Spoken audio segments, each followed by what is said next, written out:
welcome back to the Pelvic Empowerment IBS series. My name is Tori and I am a doctor of physical therapy who specializes in pelvic dysfunction, which means I treat things that can go wrong around the pelvis, and this includes bowel dysfunction. Last year, I decided that I would try my best to unpack what I have learned about IBS in a video series, and today I would like to add a requested 8th installment to that series. This installation will investigate and compare Linzess and Trulance, two drugs that can be used to treat constipation-dominant IBS. In today's video, we'll begin by talking about what these drugs are and how they work. We'll then briefly discuss their history, compare prices, and mention drug interactions that are worth considering, before finally discussing and comparing both side effects and efficacy. As always, you can check in the description below for timestamps and links to any studies or resources mentioned in this video, as well as links to all of the other videos in this series. Let's begin by talking about what Linzess and Trulance are, as well as how they work. Generally speaking, similar drugs tend to belong to the same class. For example, Motrin and aspirin are very well-known similar drugs. Both are commonly used to reduce pain and reduce fever. While the main ingredient in each of these drugs is different, in aspirin, the main active ingredient is acetylsalicylic acid, while in Motrin, the main active ingredient is ibuprofen. They both belong to the same class of drugs. They are both considered to be NSAIDs, or non-steroidal anti-inflammatory drugs. In the same vein, Linzess and Trulance are both similar drugs that are in the same class. They are both used to treat the symptoms of constipation-dominant IBS, but they have different main active ingredients. In Linzess, the active ingredient is called linaclotide, whereas in Trulance, the main active ingredient is called plecanatide. But they both belong to the same class of drugs. They are both guanylate cyclase-C agonists. So now we know what Linzess and Trulance are. We know that Linzess is linaclotide, and we know that Trulance is plecanatide, and we know that they both belong to the same drug class. They are both guanylate cyclase-C agonists. Okay, but how do they work in the intestines? What is their mechanism of action that can help to alleviate some of the symptoms of constipation-dominant IBS? Think about what happens in the intestines when we eat and digest food. When we eat food, it goes into our mouth, we chew it up, it goes down our throat, into our stomach, and then it enters the intestines before entering the rectum as stool and eventually exiting through the anus as a bowel movement out into the world. Let's zoom in to the intestines, and let's imagine the intestines as a singular muscular tube. In a healthy GI system, when food enters that singular intestinal muscular tube, that tube rhythmically contracts and relaxes in order to propel food and eventually waste through the entirety of the intestines before it enters into the rectum. This rhythmic contraction and relaxation is something called peristalsis, and it looks very much like when a snake eats a mouse. Regular healthy bowel movements depend on two things. They depend on the adequate filling of that tube, and they depend on a soft stool food mixture being inside of the tube. When the tube is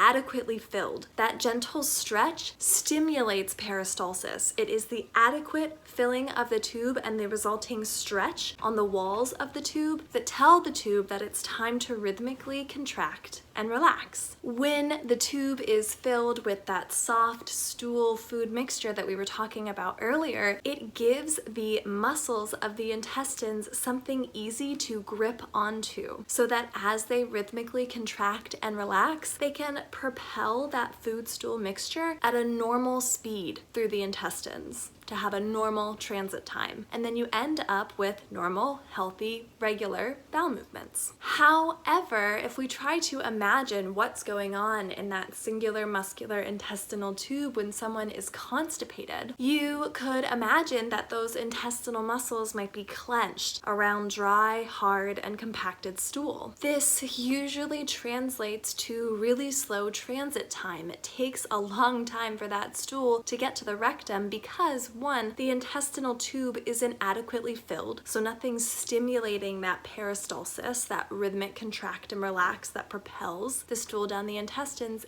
And if you can imagine dry, hard, and compacted stool, that's really not something easy for the intestinal muscles to grip. That could be really challenging for them to hold on to. And so you get that slow transit time, and you can also get abdominal pain, bloating, and discomfort. So how do Linzess and Trulance affect the intestines and help to manage the symptoms of constipation dominant IBS? These drugs accomplish 3 different things in the intestines. They increase the amount of fluid that is inside of the intestines, which is going to soften the stool consistency inside of the intestines, which is going to increase transit time. Think about what adding more fluid to that dry, hard, compacted stool in that singular intestinal muscular tube that we were talking about earlier would do. That increased fluid would soften, break apart, and push through dry, hard, compacted stool. It would also take up more space in the tube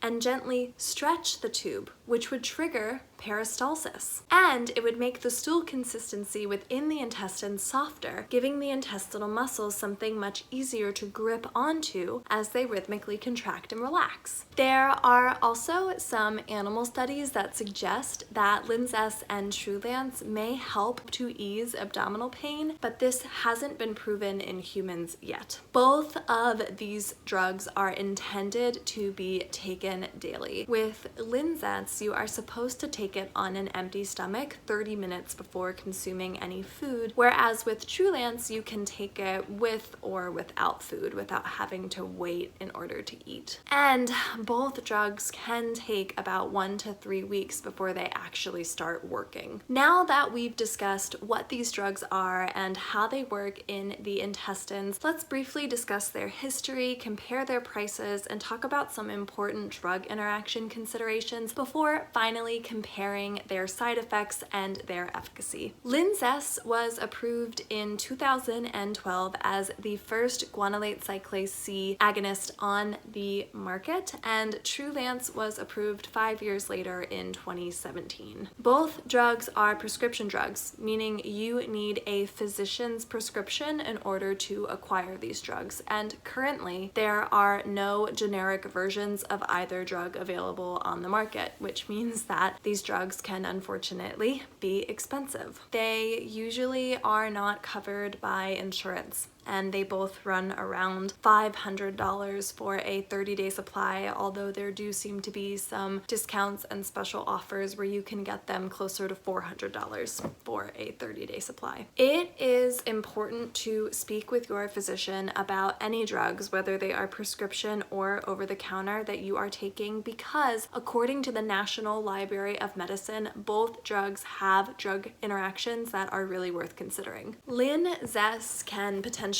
interact with levothyroxine, which is a thyroid medication, bisacodyl, which is a stimulant laxative, psyllium, which is a stool bulker. It is also the main ingredient in Metamucil, magnesium hydroxide, which is found in milk of magnesia, and finally omeprazole, which is a proton pump inhibitor that can be purchased over the counter or can be prescribed to you by a physician. Trulance, on the other hand, only has one drug interaction worth mentioning, and that is with idelalisib, which is a drug that is used to treat certain blood cancers. It's also really important that we talk about the potential side effects of both of these drugs. That way, if you start taking one of these drugs and you start to notice new or potentially mysterious symptoms, you can figure out if those symptoms are because of the drug that you're taking, and you can decide if those potential side effects are worth the potential benefits of the drug. According to the National Library of Medicine,